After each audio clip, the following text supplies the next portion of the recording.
Tiniyak naman ng DPWH na tatapusin nila agad ang clearing operations sa mga pangunahing daanan ng mga naapektuhang lugar bunsod pa rin ng Bagyong Yolanda. Ayon sa ahensya, 16 na pangunahing daanan ay maaari ng madaanan. Narito ang ulat ni Noel Perfecto. Maaari ng daanan ng lahat ng 16 na pangunahing lansangan sa Regions 8, 7, 6, 5 at Region 4B na nasira ng Bagyong Yolanda kamakailan.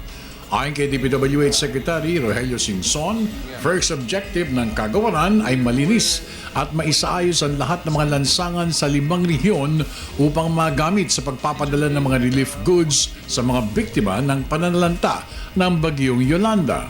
Ang pinakahuling lansangan na naisaayos ng DPWH ay ang Eastern Seaboard Section sa naturang lugar.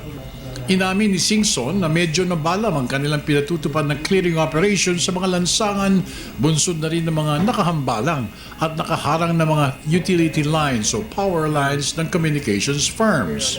Dahil ang ginawa nga muna namin to make the national roads passable, and we had difficulty removing the utility lines. No? Ang nakasagabal doon sa aming recovery of the full width of our right-of-way were the power lines. No?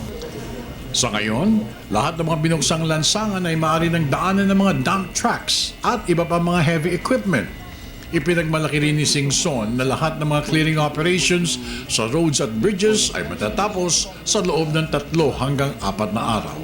Sa Region 6, may isang tulay kasi doon, yung Suage Bridge, no? Pero yun, naka-budget naman talaga for replacement in 2014. No? We don't have an estimate right now. Ang focus lang namin ngayon is making the roads, national roads passable and clearing, no? Pati Tacloban city roads. Inihayag rin ng kalihim na kanila ring minamadali ang paglalagay ng mga temporary shelters gamit ang mga prefabricated materials para sa agarang paglalagyan ng mga libo-libong pamilyang naapektuhan ng bangis ng nakamamatay na bagyong si Yolanda. Sa kaugnay na balita, sisimulan na ng DPWH at NHA ang pagbabago ng disenyong istruktura ng lahat ng mga gusali ng gobyerno tulad ng eskwelahan, ospital, pamahalang bayan at istasyon ng pulis.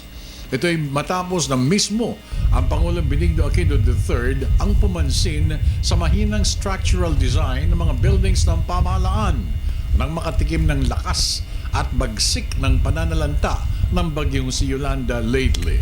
The directive of the President, gawin nyo na ng tama, matibay, rather than rebuild tayo and rebuild every time. No? So we are redesigning our school buildings. Kaya we have a what we call structural resilience program, no? And we are launching that, or we are starting that next year. Ano ba yung objective nung tinatawag nating structural resilience program? The objective there is to make sure the event of a natural disaster, yung mga primary public structures operational at functional. Pinasalamatan rin ni Secretary Sinsong ang pribadong sektor, gayon din ang ibang mga dayuhang contracting firms sa pagtulong sa clearing operations sa mahigit 12,000 kilometro ng nasira at naapektuhan lansangan sa mga lugar. Para sa Telebisyon ng Bayan, ako naman si Noel Perfecto.